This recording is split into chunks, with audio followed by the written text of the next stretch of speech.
com Silmar César Miller, ao vivo aqui no nosso programa. Bom dia, Silmar, tudo bem?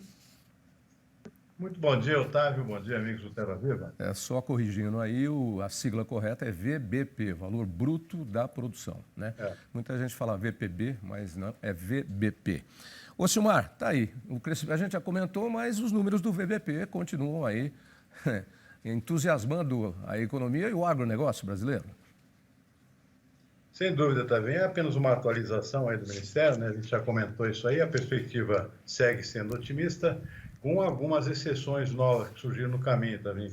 Eu acho que não estão computadas nesse levantamento divulgado aí, que é a questão do milho, né? Então, uma preocupação muito grande.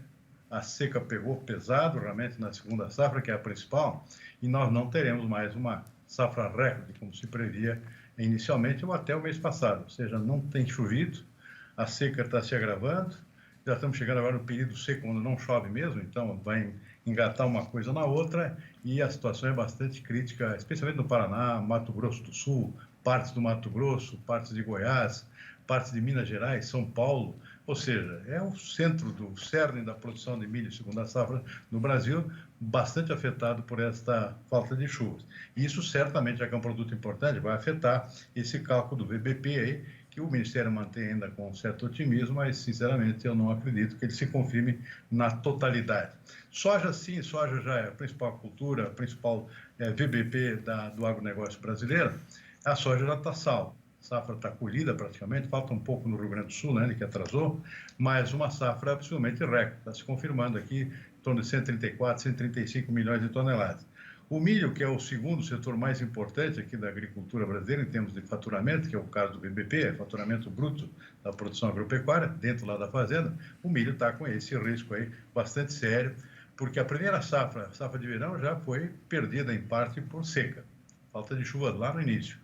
E a segunda agora também correndo esse risco sério e com agravamento a cada dia que passa. Cada dia sem chuva agrava. No Paraná, a situação no estado inteiro é de 40 dias sem chuva. Nenhuma cultura aguenta isso aí, muito menos o milho, né? Um estágio crítico que está nesse momento. Então, a situação é bastante crítica. Café nós vamos ter uma safra menor, então também é um recuo, né? E a pecuária tem altos e baixos, conforme a própria matéria diz, né?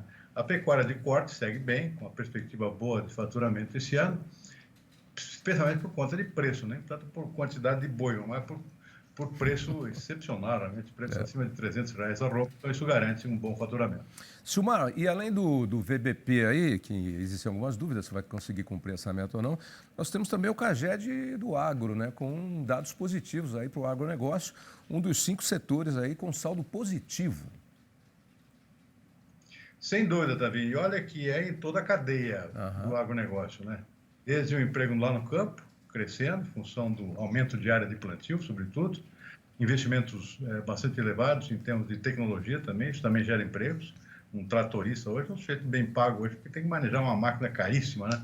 E com a aplicação de fertilizantes e defensivos, etc., para tocar o barco e evitar o surgimento de pragas e garantir uma boa produtividade. Isso faz parte de um conjunto.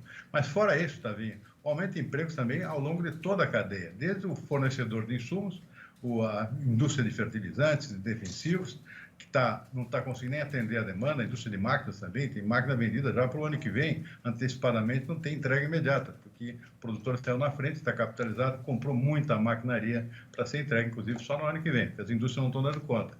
E a outra ponta também, a indústria de beneficiamento, ou seja, depois da porteira da fazenda, vem a indústria de alimentos, né? Também operando na plenitude aqui para atender toda essa demanda que segue subindo, sendo um momento de pandemia aqui, com as coisas tudo muito difíceis, né? Um desemprego crescendo, pelo menos o investimento em comida, quem pode ainda está mantendo, né, também. Pois é. E o México, que anunciou que vai comprar arroz do Brasil, o México não era cliente nosso de arroz, era, Silmar? Não, isso é uma boa notícia, é uma abertura de mercado, começou no ano passado já, com as primeiras 30 mil toneladas, agora praticamente mais do que dobra, 75 mil toneladas a partir desse ano, é excelente notícia para o agronegócio brasileiro do arroz. O arroz brasileiro tem uma excelente qualidade, está abrindo mercado, e o símbolo, a questão mais simbólica dessa abertura do México, é que o México sempre foi abastecido pelos Estados Unidos, não só pela proximidade, né, que tem acordos comerciais entre os dois países, E até logisticamente não faz sentido o México comprar fora dos Estados Unidos, que é o nosso principal concorrente. Inclusive exporta mais do que o Brasil em termos de arroz. Então, tem essa questão simbólica também, a abertura no vizinho, vizinho dos Estados Unidos, México procurando arroz brasileiro até para eliminar um pouco da dependência dos americanos. Pois é, é uma boa notícia. Interessante a frase que você usou aí. O México sempre teve bons negócios, os Estados Unidos com o México e o México com os Estados Unidos, na bilateralidade de comércio, né? E ainda ontem nós falávamos aqui de uma mudança de postura, né, na nossa diplomacia, né, com relação ao governo atual, do que está fazendo e do que nós nunca fizemos esse tipo de criando animosidades aí como se cria dia ou não dia com os chineses. E no caso do comércio do México com os Estados Unidos, também dependendo do presidente que passa por lá, o negócio complica, né? Na época do Trump aí foram alguns desacordos. Exatamente. Eu acho que foi consequência disso, né? Também. Essa da briga com os Estados Unidos de Donald Trump, que foi uma relação bastante conflituosa.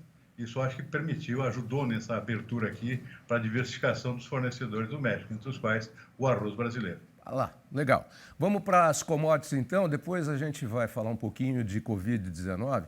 Olha lá, a lista, ó, Taik, Mandetta, Pazuello, Queiroga, vai tudo lá depois na CPI da Covid-19. Mas eu quero comentar com você, depois que você der os preços, um assunto polêmico que está sendo discutido de modo geral e que está tomando conta, inclusive, das conversas de WhatsApp, bate-papo e de diálogo entre pessoas, que é a questão da liberação da Europa para turistas estrangeiros relacionada às vacinas.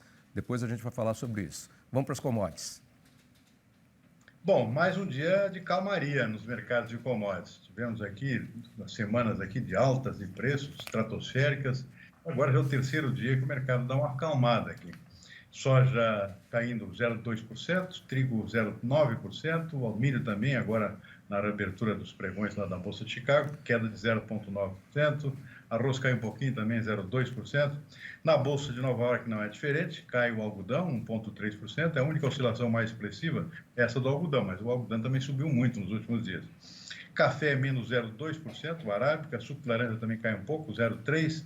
Na contramão aqui só o açúcar, que sobe um pouquinho, 0,1%, e o cacau, nesse caso sim, com uma oscilação mais expressiva de 2,1%.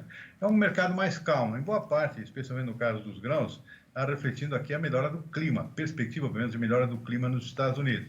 Houve um susto inicial, com muita neve na fase de primavera lá, né?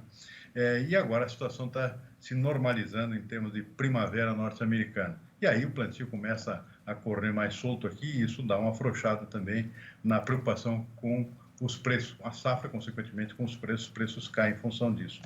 E o dólar que caiu muito ontem, hoje está dando uma pequena recuperada, mas é um patamar mais baixo que aparentemente está se consolidando, R$ 5,37, uma pequena alta de 0,2%. Legal. Bom, não sei se já chegou no seu ouvido, mas chegou no meu no final de semana, depois começou a se proliferar pelas mídias sociais e hoje já está até publicado em UOL, em jornais, etc. e tal. É a questão da marca da vacina que você está tomando ou do tipo da vacina que você está tomando. Tudo em função de um órgão europeu que os europeus criaram uma espécie de passe verde para que você possa entrar em qualquer país da Europa, né, a partir do momento que houver o controle da pandemia. Aí, me parece que esse passe verde, é o que está se discutindo entre as pessoas, ele, muito provavelmente, ou talvez, ou ainda um senão aí, ele só seja dado para pessoas que tomaram vacinas de tipos que foram aprovados por esse órgão, né? Que eu não sei se é da Inglaterra ou da Alemanha. E aí todos os países aprovariam. E aí entra em questão a vacina do Butantan, a Coronavac, que é produzida com a Sinovac da China, e também a outra que o Butantan está começando a testar, porque essas vacinas não foram aprovadas por lá. Por lá foi aprovado Pfizer, AstraZeneca, Moderna, que são vacinas que foram utilizadas também nos Estados Unidos. E aí essas pessoas, muitas delas que estão preocupadas, tomaram Coronavac aqui ou vão tomar, e são pessoas que precisam viajar, né, por esses países. Não sei. Está aí mais um problema que a Covid-19 está criando pós-pandemia, né? E olha que no Brasil nós temos aí já a AstraZeneca, a Coronavac, a Butanvac vem aí, a russa a Sputnik V não conseguiu passar, mas a Pfizer já está chegando um lote, Moderna não sei ainda. Aqui no Brasil, enquanto nos Estados Unidos tem um tipo de vacina, aqui cada região vai ser vacinado com alguma coisa. Então, você já ouviu essa preocupação, essa discussão? Eu tenho amigos que trabalham e precisam viajar muito internacionalmente, estão parados aí um ano e ficaram preocupadíssimos com isso. É interessante, é mais um problema a ser resolvido, né? Não, eu não vi essa notícia também, mas eu diria que era imaginável, digamos assim, esse tipo de reação. Tem a ver com aprovações né, de vacinas em discussões diferentes em cada país, em cada continente, dá para dizer assim. E chama a atenção, efetivamente, que nos países desenvolvidos, tanto na Europa como nos Estados Unidos, no caso da Inglaterra, que não mais faz parte da União Europeia, não houve aprovação de vacinas chinesas, nenhuma delas, nem da Sinovac, nem da Sinopharm, né? Então, isso chama a atenção, de certa forma, não por falta de eficácia, digamos assim, ou por algum risco, mas simplesmente porque a eficácia é mais baixa do que as outras. Então, aí houve um processo de escolhas, né? A da Pfizer é considerada a melhor de todas, de maior reputação. A da AstraZeneca teve alguns problemas lá de coagulação, né? Que fez com que surgisse um ponto de medo ali. Mas parece que isso também foi superado. E a gente tem visto aqui que Coronavac, a outra lá, né, chinesa, não entraram na Europa nem nos Estados Unidos. Então, aí chama a atenção que isso poderia acontecer. E é o que você está dizendo aí, que já viu notícia nesse sentido. Pode ser. E é preciso que haja um esclarecimento rápido disso, né? Porque eu, por exemplo, tomei AstraZeneca, porque agora nos lotes que tinham aí era AstraZeneca. A Coronavac estava com a produção interrompida. Eu não tive nenhum contratempo, só um ligeiro mal-estar, dor no corpo, assim, no dia seguinte. Mas isso é reação de vacina, qualquer vacina faz isso com a gente. Mas, por exemplo, pode acarretar no seguinte problema. A pessoa vai tomar a vacina agora, fala, não, o que tem? Tem Coronavac, eu não vou tomar Coronavac. Por quê? Não, porque, de repente, eles restringem a entrada de quem toma Coronavac na Europa e eu preciso viajar todo mês ou a cada 2 meses para a Europa. Só tomo se tiver AstraZeneca. Não, mas AstraZeneca não tem. Então eu não vou tomar. Quer dizer, é preciso esclarecer logo isso, porque o boato já está rodando aí, hein? Entre o pessoal que viaja e precisa viajar a negócio, a business, o negócio está forte, né? Precisa esclarecer logo. Tá bom? Né? Eu não vi isso, mas é possível, é imaginável isso aí. Tá bom. E, por outro lado, a coisa que preocupa é a falta de controle aqui, mais sério, a questão da vacinação da segunda dose. Muita gente não está se vacinando, não está tomando a segunda dose. Por outro lado, é o seguinte, tem casos aqui de mistura de vacina. Não funciona. Toma a primeira dose da Coronavac e a segunda da AstraZeneca. Tem acontecido casos nesse sentido. Vai ter que tomar a segunda da AstraZeneca também depois. São 3 vacinações, então. E não está havendo um controle sério. Tem aquela cartelinha que dá para todo mundo, com data, inclusive. Não é em todos os lugares que está acontecendo isso, né? Então, realmente é um problema. Eu não sei, mas aqui, por aqui, quer dizer, eu recebi a carteirinha, você recebeu a carteirinha, as pessoas que eu conheço receberam a carteirinha, mas nesse fundão de mundo do Brasil aí, a gente não sabe, né?